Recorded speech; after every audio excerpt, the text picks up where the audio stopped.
Glory to God for allowing us to be here today. It is yet another beautiful Sunday that the Lord has given unto us. Amen. And we celebrate His faithfulness. We celebrate His love.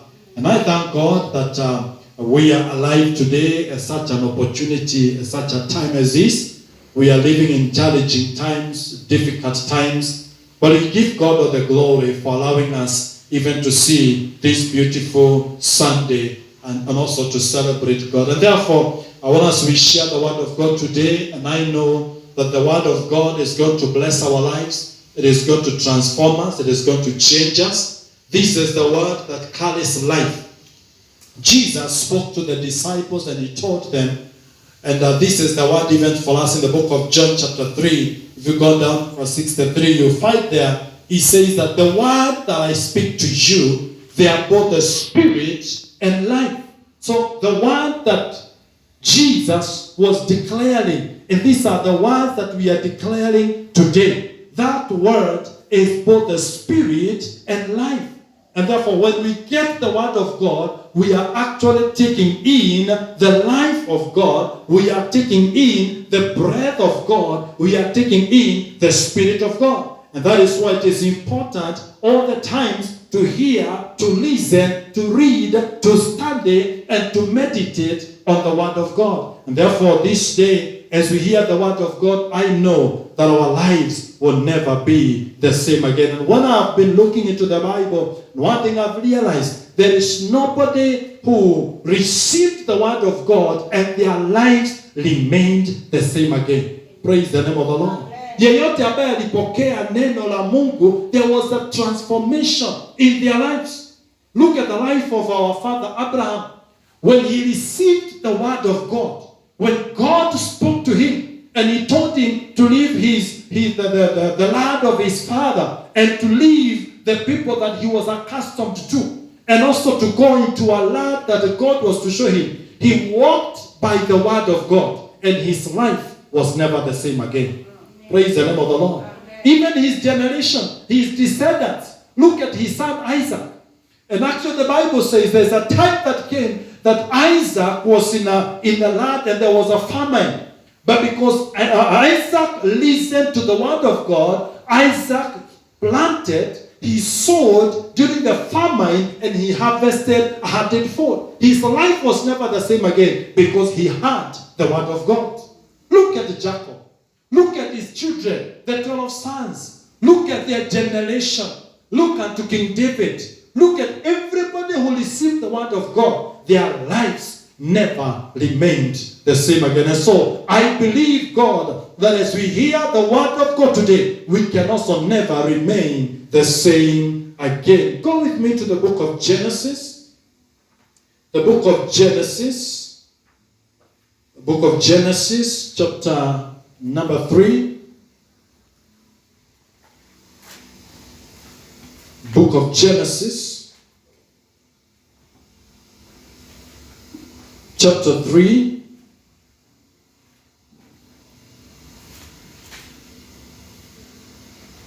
I'll start from verse number 9.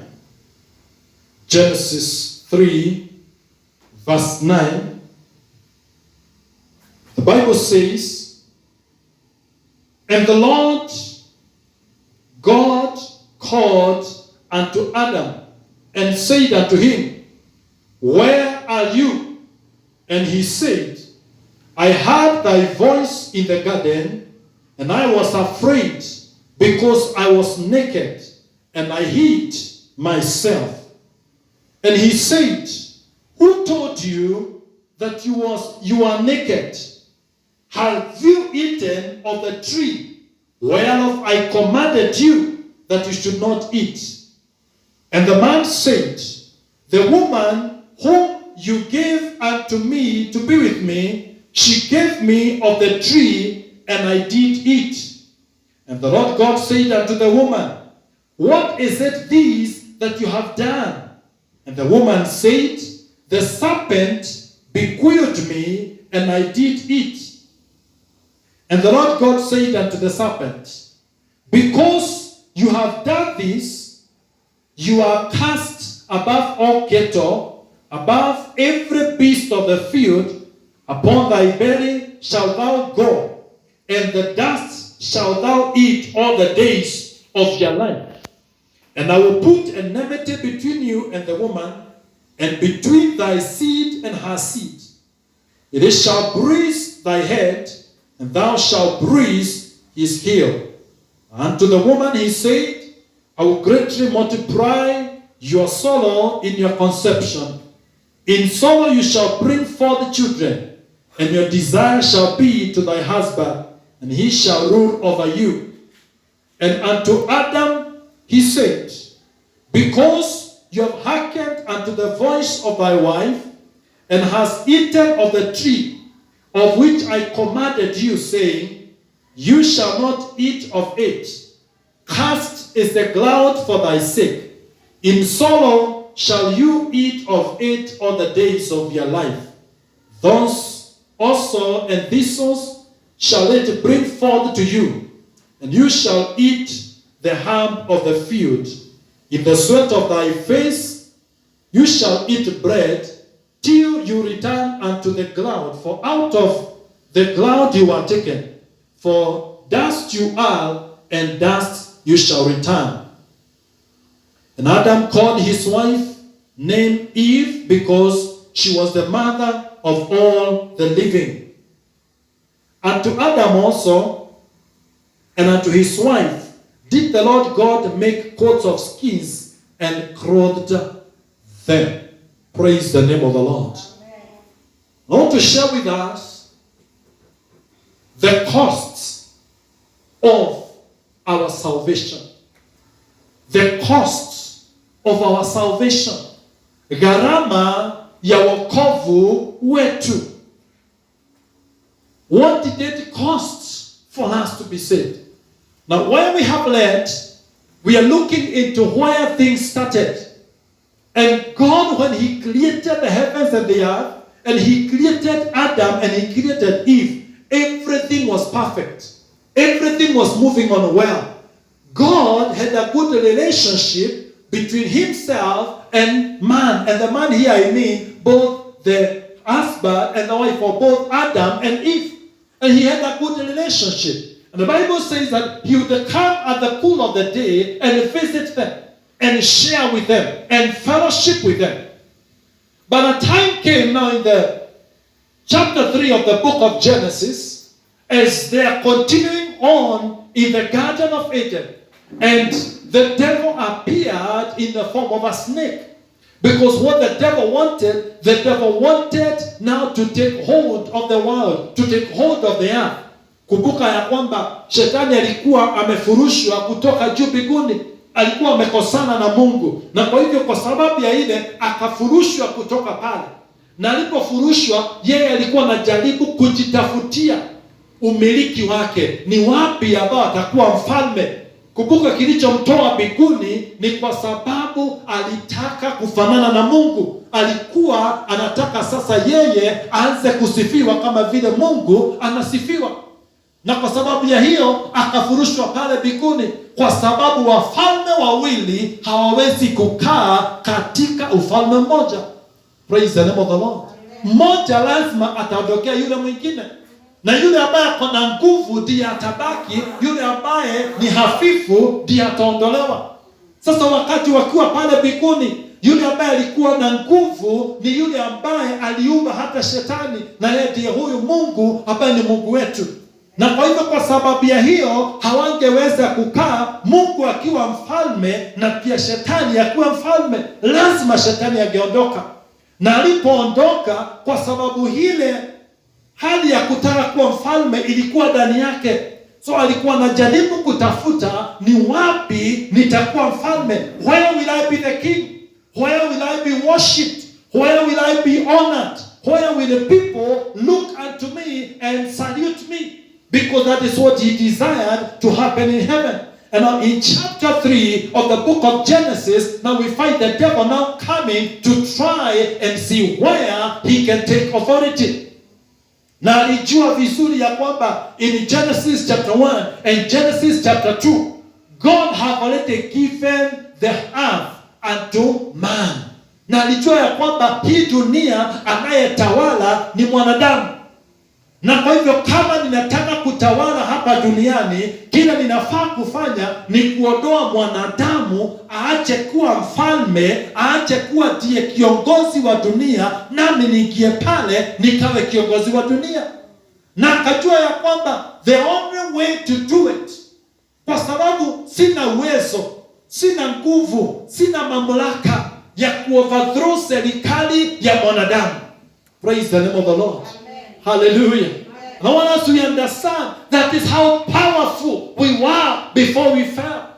The devil could not overthrow Adam at all. He could not take the authority of the world. The devil could not rule even over the animals that were there on the earth. Praise the name of the Lord. Hallelujah. Ni vizuri tuelewe hii wapendwa. Hata wale wanyama wadogo, hata the insects, the devil could not command them. He had no authority over them because the whole authority was given to man.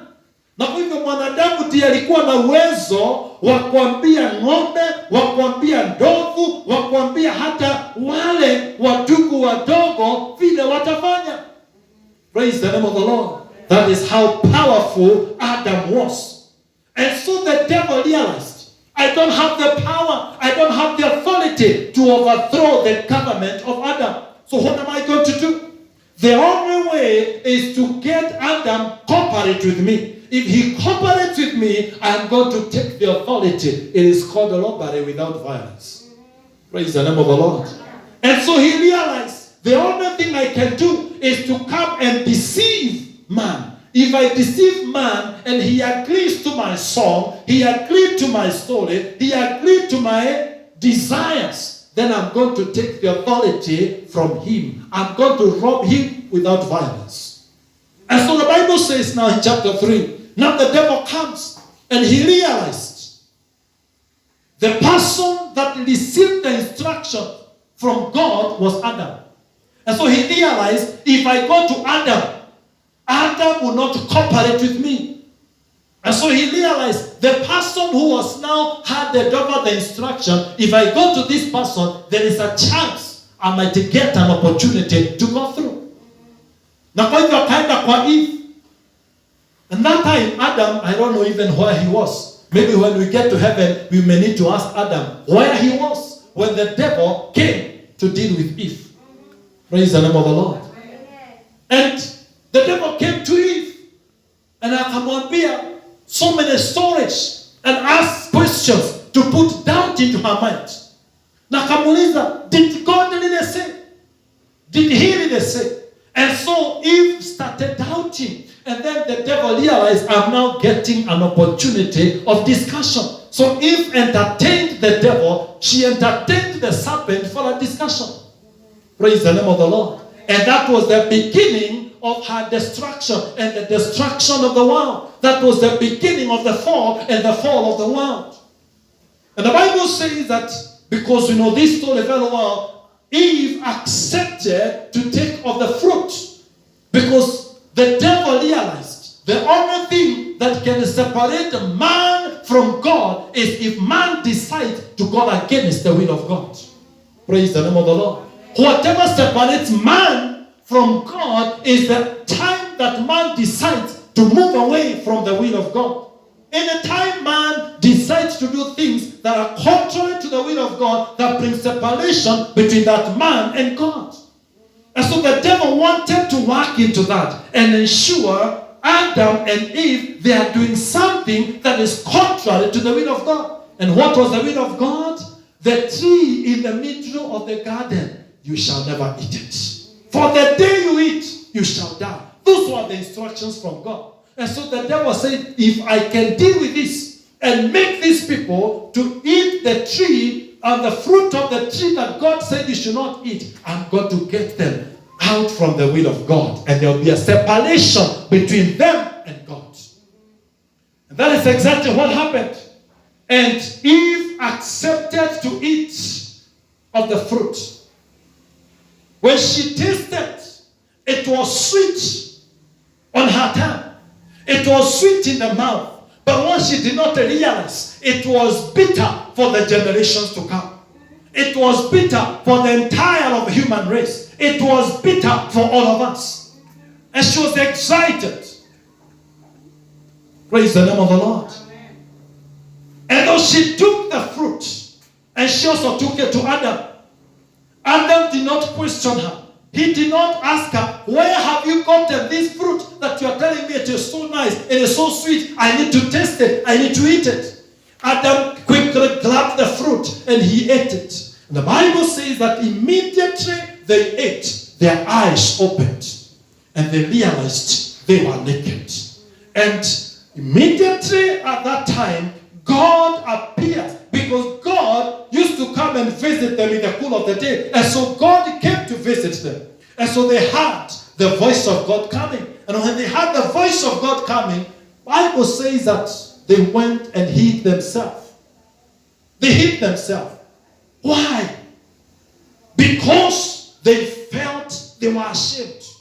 They felt they were naked. They felt they cannot relate with God anymore, because they have seen what they had never seen. And immediately God calls unto Adam and he asks him, where are you? And Adam answers and he says, I am hid myself. Tuna pahali tumejificha. We have hid ourselves. And immediately God asked him the question, did you eat the fruit that I told you not to eat? And so the story began. You know, God, the woman that you gave me, she's the one who gave me the fruit.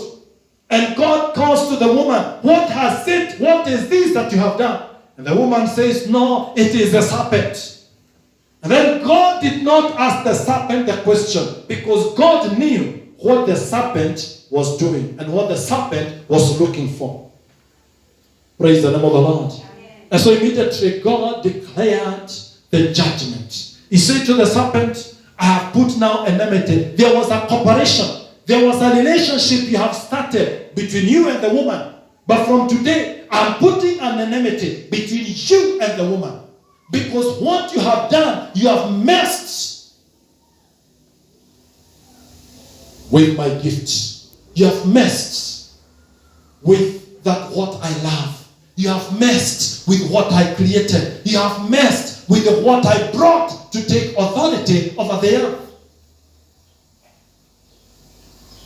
And again, God declared things to Adam. God declared things to the woman and all that. God wants to say, brethren, the events that happened this time, they separated us with God. Kutoka wakati huu, tukakuwa ya kwamba uhusiano wetu na Mungu umevunjika. Ule ushirika ambao Adam alikuwa na furahia ukaondoka. Kule ambapo walikuwa wanatembea na Mungu, ile mambo ikaondoka. Kukakuwa sasa kuna mambo ya aibu imeingia katika maisha ya Adam. Kukakuwa sasa kuna mambo ya hali ya kwamba hawezi kuwa na uhusiano wa karibu na Mungu. And this is exactly what happened. But glory be to God. The God that we serve is so loving. God did not just leave it at that. He said, even if the devil has messed up with my plan, I still have another plan so that a man can still have a relationship with me. Praise the name of the Lord. Amen. God had not given up on man. The devil thought that he had won, but God told him, devil, I want you to understand, I still have another plan in store. You have taken man away from my presence, but I'm not going to allow man to forever remain outside my presence. I have a plan on how I'm going to bring back man to the relationship that we enjoyed there before. Because I never created man so that a man can go to destruction. I created a man for a relationship. Praise the name of the Lord. Hallelujah. I want to encourage us people. I want to encourage us brethren. God did not create us for destruction. God created us for a relationship. Hallelujah. Amen. Say with me, God created me for a relationship. God created you to have a relationship with Him. He created me to have a relationship with Him. He created me, He created you for fellowship. But the devil came to mess up with this plan. The devil came to disrupt this plan. But God told the devil, I have a plan in store. You have messed up with the man, but I have a plan in store. And so the Bible says, God speaks to the serpent and tells serpent, I am putting enmity between you and the woman. Praise the name of the Lord. I'm putting enmity between you and the woman. A time is coming. There is a seed that is going to come from the woman. And this seed, you shall bruise his heel, but he shall crush your heads. Hallelujah. Yes, you try to bruise his heels. You try to bring bruises. You bring wounds. You will hurt his body. But he is going to crush your head. In other words, God was telling the devil, I have a plan in store. And the plan is that I am going to pay the price so that I can bring man back to myself. And the plan is that I am raising a seed in the life, in the body of the woman. And this seed shall crush your head. Praise the name of the Lord. Hallelujah. And God continues. And where we have stopped, now God looked unto Adam and he looked unto Eve. And because they were naked, God decided to clothe them. He did not tell them, go and look for yourself clothes. He said, I'm going to make the first cloth for you. I'm going to make the first dress for you. This is how God loves us, brethren. This is a God who is so loving. Now imagine, these people have just messed up. But God is telling them, yes, you are naked, but I'm going to clothe you. I am going to cover you. You don't have to hide anymore. I'm going to clothe you. And I'm not going to clothe you with things that when you go to the sun, they are going to dry up. I'm going to clothe you with something that will withstand the rains and will withstand the sunshine. I'll give you a skin. Praise the name of the Lord. Gharama ya wokovu. Gharama ya urejesho wetu. The cost of our redemption. The cost of our salvation. Now God is actually explaining. God is actually putting it well. This is what is going to happen. For me to bring back man to myself, I am going to come in and clothe man. Today, man is clothed with shame, but I'm going to come and remove the garment of shame and cover him with the garment of righteousness. I'm going to come and remove the garment of sorrow, the garment of self-pity, and I'm going to clothe him with the garment of joy and peace. Praise the name of the Lord. And he is saying, this is exactly what I'm going to do. I'm going to provide a skin for covering man. This is the price of our salvation. Praise the name of the Lord. God did not go to heaven to manufacture the skin. The skin, he had already made them, and they were in animals. So what actually we can conclude from the scripture is that there is an animal that lost its life so that Adam and Eve, they can have their clothing and their shame can be covered. If there are some animal that died, it means blood was shed. And that was the cost of our salvation. Praise the name of the Lord. And God was telling the devil, this is how much it is going to cost for man to be brought back to myself. Blood must be shed. It is a life for life. For me to get back the life of man, a life will have to be given. But I'm not going to wait for man to do it, because man will not have the capacity, man will not have the authority, he will not have the ability to provide a life that is going to pay for what he has done. I, as God above all, I, as the creator of all the universe, I am going to provide the life that shall be given so that a man can be brought back to life. Praise the name of the Lord. God was telling the devil, this is the cost of salvation. It is going to cost the blood, and it's going to cost the blood of another man, so that a man can be brought back to God. Thanks be to God. God had a plan on how to rescue us. When the devil thought that he had put us into darkness, when he thought that he has already won, God still had another plan that he knew, and he is going to provide life. He is going to provide the blood that is going to bring us back to the kingdom of God. Glory be to the name of Jesus. Amen. Hallelujah. Amen.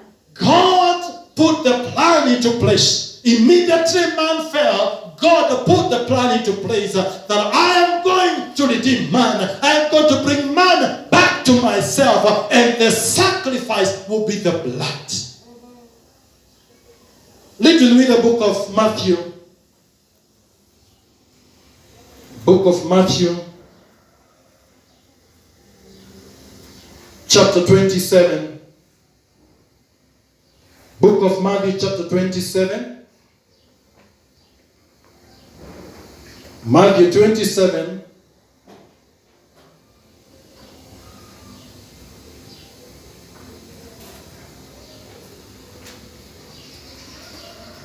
Verse number 35. Matthew 27:35, the Bible says, and they crucified him and parted his garments, casting lots, that it might be fulfilled which was spoken by the prophet, that they parted my garments among them, and upon my vesture did they cast lot. Jump all the way to verse number 45. Bible says, now from the 6th hour there was darkness over all the land unto the 9th hour. And about the 9th hour Jesus cried with a loud voice, saying, Eli, Eli, lama sabachthani. This is to say, my God, why hast thou forsaken me? Some of them that stood there, when they heard that, they said, this man is calling for Eliah. And straightway one of them ran and took a sponge and filled it with vinegar and put it on a reed and gave it to him to drink. The rest said, let us see whether Elijah will come to save him. Jesus, when he had cried again with a loud voice, yielded up the spirit. And behold, the veil of the temple was rent into two from the top to the bottom. And the other did quit, and the rocks rent, and the graves were opened. And many bodies of the saints which slept arose, and out of the graves, and came out of the graves after his resurrection, and went in the holy city, and appeared unto many. Praise the name of the Lord.